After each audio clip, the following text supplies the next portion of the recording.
welcome everybody to the latest Volkswagen Vento. Or that's exactly what Volkswagen would want us to believe. But I'm not so sure because this car is essentially 10 years old. But it has received updates and refreshes over time. So let's exactly see what's new in this. The front end of the car has a very GTI look. The same GTI that we had in the market some time ago. The same bumper, the same honeycomb grille and a very similar headlight setup that the GTI had. These headlights are LED, which are really nice to know. The fog lights are halogens. The indicators on the headlights are not LED sadly, but I think that's fine because the LED themselves, the headlights themselves look really good at night and they illuminate the road pretty decently. Although being LED units and having driven other cars that have LED setups on their headlights from the factory, the throw could have been better, though the high beam is really nice, but the low beam throw could have been a little bit better considering that this is an all LED setup. Coming to the side of the car, you can see that it's a very familiar again. If you've seen the Volkswagen Vento on the road, you'll recognize this car instantly from the side profile. Some additional highlights are these additional sort of side skirting that the new version of the Vento has. This new stickering, which is very exclusive to this very car because this car is the TSI edition, which is slightly higher than the Highline edition, which was the top model, which also gets you additional black roof and a lip spoiler at the boot. Rest, it's just a regular Volkswagen Vento. Nothing changed here in the last 10 years aside from this stickering, and I think that's fine because the side profile lends a very nice sedan look, so they didn't actually have to need to mess with it. But yes, this is just a Volkswagen Vento. Nothing to report abnormal from here. The rear of the Volkswagen Vento is again just a Volkswagen Vento. There has been very minimal changes in the back. They have added a lip spoiler, which is again exclusive to the TSI edition, and this new little skirting, which is with the latest facelift that they have just now provided with the car. Everything else just looks exactly the same, which has been looking like this since the last 10 years, and again nothing to complain again because it is a good and handsome looking car. But yes, there are no significant changes, and that is basically it. The rear of the Volkswagen Vento is again a very familiar place if you've been in Volkswagen. It's the same basic layout with minor changes. Obviously this new steering, which is not so new anymore, it's been there since I think 2015 or 16 now, so it's not very new. There's a new, again not very new if I can say that, infotainment system, which is the RCD340G now, which has all the phone connectivity options. It has Apple CarPlay, Android Mirror Link and Android Auto as well. The AC units are very same. It's the same digital readout unit that controls all the AC units. It's got auto AC, it's got everything, and rest is just very familiar place. One downside I would like to say is that I don't actually particularly like these blank switches here. You know, you're paying for a top end car, it costs a lot of money, and you're getting blank switches, which is something I don't actually particularly like in this car. So I wish that maybe if they could add some options or maybe just remove this altogether, because honestly these blank switches actually look really bad, especially when you've bought the most top end variant of any car and you see such blank switches. It's really putting off. Another good feature in this car is the auto dimming IRVM. So this is really nice. You don't have to worry about when you're driving at night, anybody comes with a high beam, this gets auto dimmed and it doesn't hurt your eye, which is really nice while driving at night. Coming to the ergonomics of the car, it's a nice place to be, but it takes a lot of effort to find the most ideal driving position. Obviously there are a host of adjustments you can make, like you can adjust the steering for reach and brake, you can adjust the seat front and back, you can raise the seat and drop the seat as well. So working with all this, you can find the ideal driving position, but it takes an effort because, you know, if you don't find it, then you'll probably find your knee hitting the steering column, or you might be sitting too low, or you might be sitting too back. So you need to play around with the host of features and you need to find the ideal driving position. It might take a while, but it is very rewarding if you do.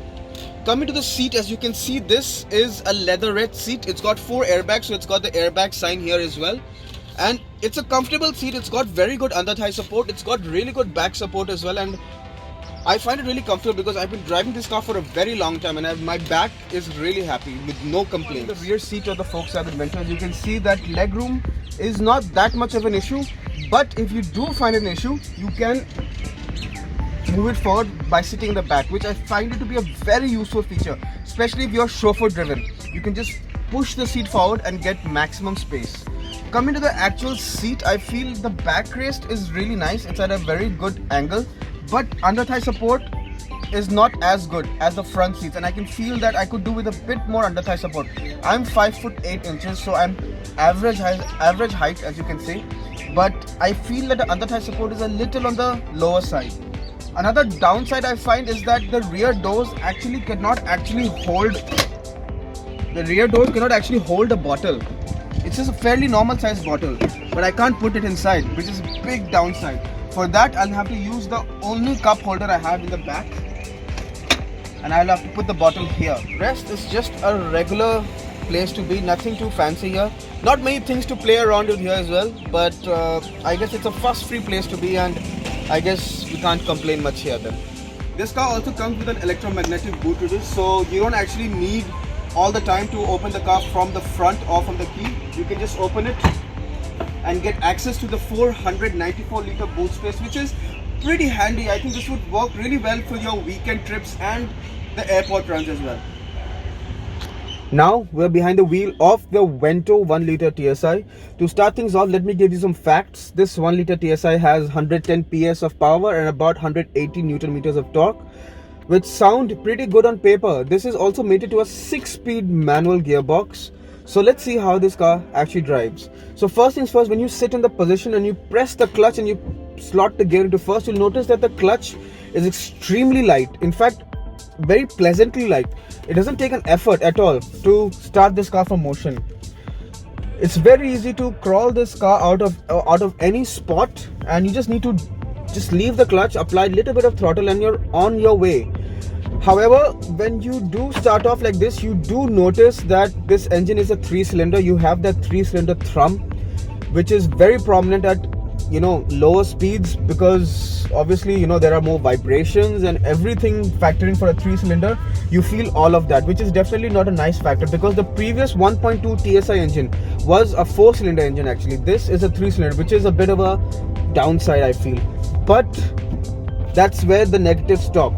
This engine actually comes alive when you want to push it, when you want to enjoy. This engine is meant to be enjoyed. You cannot drive this car slowly at all. This car is meant to be pushed and driven hard all the time. This engine is such a joy to rev. I know that's not something you can say for any VAG engine. Normally people say that for Honda engines, but this engine loves to be revved. It's so rev friendly. I mean, you just push the throttle and you feel the turbo kicking, and you pick up speed so linearly. And then you look at the speedometer and you're doing way above the speed limit. So it's actually a joy to have this engine in this car.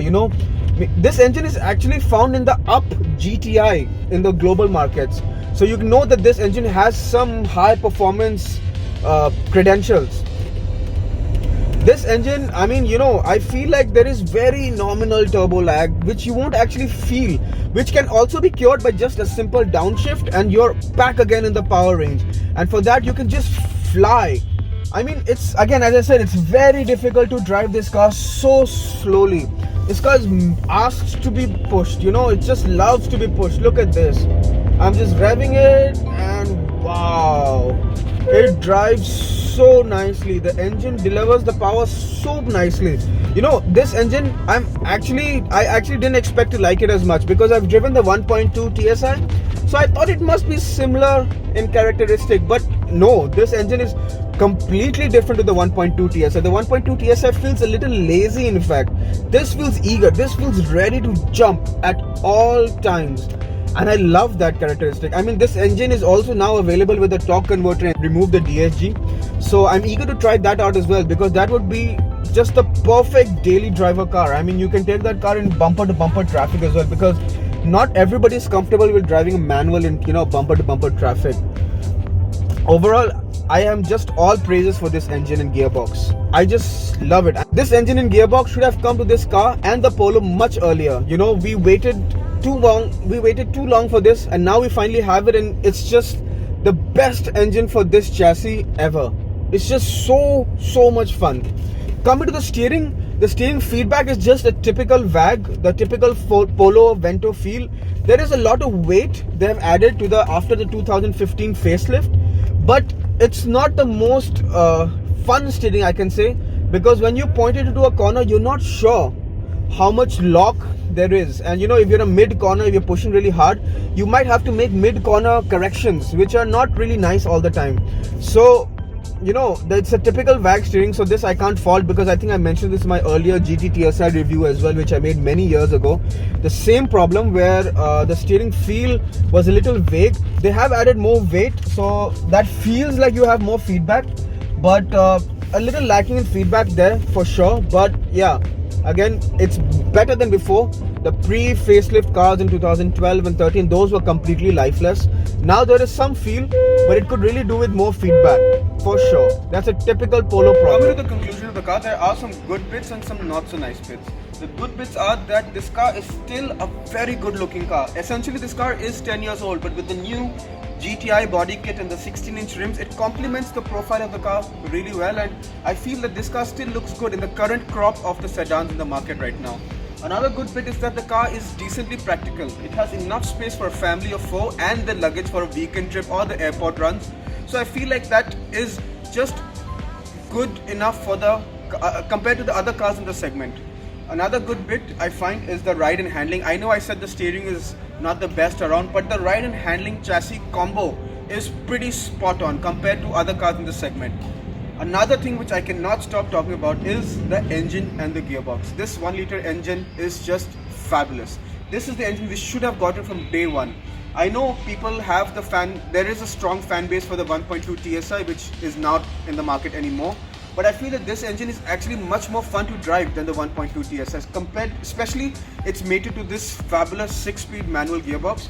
I feel that this engine comes alive and you have the power all the time whenever you need it. And especially even if you drive it normally relaxed way, you get amazing fuel economy. I mean, I was getting 15-16 kilometers per liter in a city drive. Yes, I was not pushing the car, but you don't push the car all the time. So if you drive it lazily, you get amazing fuel economy, which is just an added bonus with this engine. Some of the not so good bits are, as I mentioned, the steering feel. I wish that the steering was a little better. It would really complete the whole handling package of the car. I feel that that's the only chink in the armor of the car in the handling department. And I also feel that this car does not have all the updated features that other cars in the segment have, like, you know, sunroof, cooled seats, or anything else like that. The car does have its fair share of features. It has the Android Auto, Apple CarPlay, all the stuff, 4 airbags, everything. But yes, now the segment has shifted up, and this car does not have all the top-notch features that those cars have.